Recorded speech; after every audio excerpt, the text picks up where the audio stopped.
pledge allegiance to the flag of the United States of America, and to its republic for which it stands, one nation, under God, indivisible, for liberty and justice for all. Thank you, Colleen. Nicely done. Before we continue, I'd like to express some condolences. The president of the Somerville Board of Aldermen, Bill White, really desperately wanted to be here today. Unfortunately, he's sick and couldn't make it out. Jack Connolly is another member of the Board of Aldermen. He never misses one of these events, but he's down in Fort Meade, Maryland right now. His very good friend is retiring after 32 years of Army service today, so he wanted to be a part of that ceremony. And finally, Representative Denise Provost comes to all of these ceremonies as well, but unfortunately she couldn't make it today. Like I said, this is an extraordinary day, remembering an extraordinary individual. Bernard Cotter came to this country from Cork, Ireland. And the military documents that we've recovered for him, they describe his pre-enlistment address as Cotter's Farm, Cork. He worked there as a farmhand. He immigrated to the United States at the age of 17. And strangely enough, he was not a citizen of any nation when he served the United States in the military. He had renounced his Irish citizenship in order to join the Army, but he had not yet received his American citizenship. Quite an extraordinary act by someone new to this country. He served in Korea for 4 months, but what was even more extraordinary was his police service. In 1964, he offered himself as a hostage to a deranged father who was holding his children and a taxi driver at gunpoint. Once the hostages were safe, he disarmed and arrested the disturbed person. In 1969, he disarmed and arrested a felon who was firing a shotgun toward the Somerville Hospital nursery during a domestic dispute. In 1974, he entered a building that was engulfed in flames and carried an elderly, 300-pound double amputee to safety. And finally, in 1979, he captured an armed robbery suspect who was in possession of a firearm with the serial number filed off. Quite an extraordinary career. He received a number of medals and awards throughout his career. He was named the American Legion. He received the American Legion Certificate of Commendation twice in 1969 and 1975. He received the Somerville Police Department Commendation in 1974. The Alexander McQuestion Award for Outstanding Heroism in 1975. Another Somerville Police Department Commendation in 1979. And he was formally recognized by the Somerville Board of Aldermen in a resolution in 1979.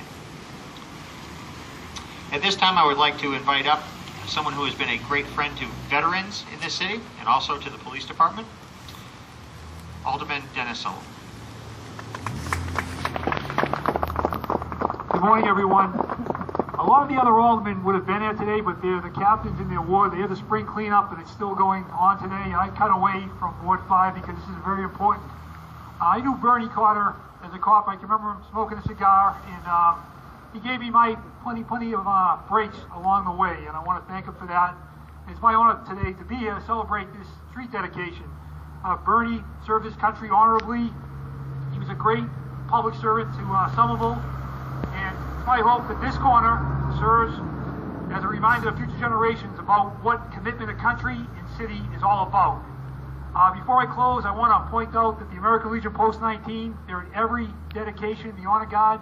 They're the official Honor Guard of the city. I want to thank them for that. They serve their country honorably, and they continue to serve our city, just like Bernie Cotter. Also, some of the police Honor Guards are making today special. The DPW for all their hard work. You see him back there in his great raincoat, great coat for the day. And lastly, Jay Weaver. We have a dedicated veteran service director. He's not brand new. He's been here, I think, a couple of years now, but he's hit the ground running. We have a lot of veterans coming back from war, the ravages of war, dealing with a lot of different issues, post-traumatic stress, substance abuse, trying to find jobs. And Jay Weaver, he gets it. He's definitely a champion for all veterans. So I want to thank him for that. And God bless Bernie Cotter. Thank you. Thank you very much, sir. Alderman Sullivan is at every one of these events. He and Jack Connolly make it a point to come to all of these ceremonies, which is very important to everyone here.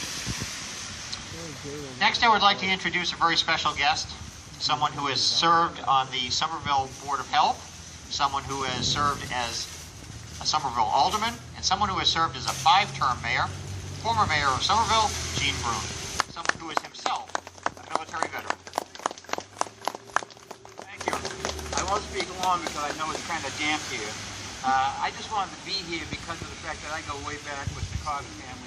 Bernie was just a super guy. I remember when I was an alderman during the 70s when those two things occurred, and we were so proud of Bernie. We're proud of the whole family because of the fact that so many things they had done.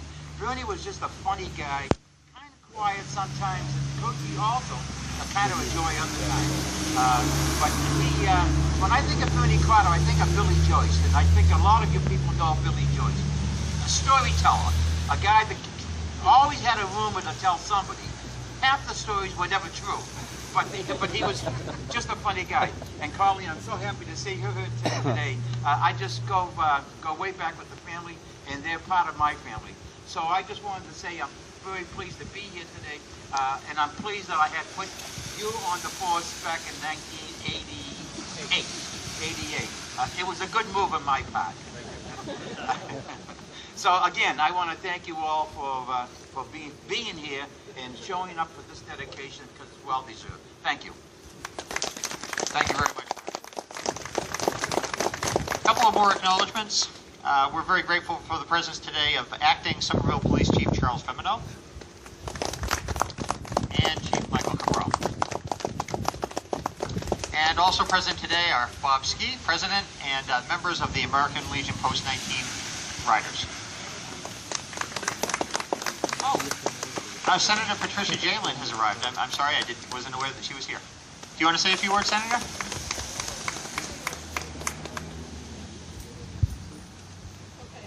Okay. Sorry about that. Speaking on behalf of the Cotter family is the son of Patrolman Cotter, Lieutenant Dan Cotter. Thank you, Jay. Jay, I just want to thank you for putting this together. You did a tremendous job. I'd like to thank Alderman Sullivan, former Mayor Brune, for their kind words. Thanks, Senator Jalen, for coming. I want to thank everybody for coming here, from the police to the military. It's great to look out and see some of my dad's old friends that he worked with, that I had the privilege to work with. And there's a lot of guys here that have been on 27 to 29 years that worked with my dad also. In this past week, when it was announced that we were doing the dedication in the square, a lot of the stories started coming again of my dad, which him not being here actually, it makes me feel great to hear them. And if you didn't know my dad and the way the police department worked, when you were a rookie, the older guys really didn't give you the time of day for a couple of years, but there was at least one guy that I know that always took care of the new guys, always went on their calls, always helped them out, and that was my dad. I was proud of that. He didn't play any of those games. He just, if he could help you, he would help you, whether you were a citizen. He always taught me and my brothers and sisters, my brother Eddie, my sister Maureen, my brother John. Unfortunately, my sisters Kathleen and Eileen aren't here anymore, neither is our mom, but they're here in spirit in this great Irish day. He always taught us if you had a chance to be nice to somebody or mean to be to somebody, always be nice. That's the way he lived his life. He's always at the police station making a lot of jokes, trying to make everybody happy. There's an old saying at the police station now that when someone makes a good joke or a good funny, they call that a Cotterism. I try to keep that legend going. Not always, but I do my best. You know, as Alderman Sullivan said, you know, Billy Joyce was one of his best friends. He drove around with him every day. But he had a lot of other friends, from Mike Farron, Jackie White, Bernie Regan, Jerry Reardon, Billy McKenzie, Pinky, from John Monty. These are all guys that, when I came on, that, you know, were great friends with him. But then the younger guys became great friends with him. You know, Billy Carr was one of his great friends. Tommy Ahern, Rocky Lane. But it's such a great tribute to have everybody here today, and on a rainy day to have all these people, shows what people think of them. And the way I try to live my life is modeled after my dad. And sometimes you have to make a lot of tough decisions on the police, but I always go by one motto: what would my dad do? And as long as I do what he did, I know I'm making the right decision. So I'd like to thank everybody for coming and invite everybody here back to Frank's Steakhouse afterwards for a little celebration. Thank you.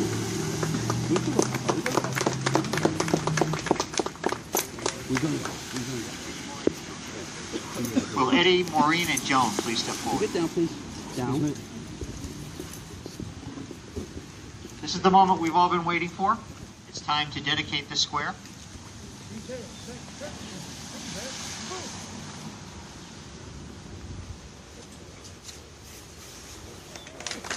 square is dedicated to Patrolman Bernard L. Cotter Square. Ladies and gentlemen, please stand by for a rifle salute and the playing of taps by the American Legion Post-19 Honor Guard. Ready! Fire! Ready! Fire! Ready! Fire! Hey! Freeze it! Hold!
This concludes today's ceremony. Thank you all very much for coming.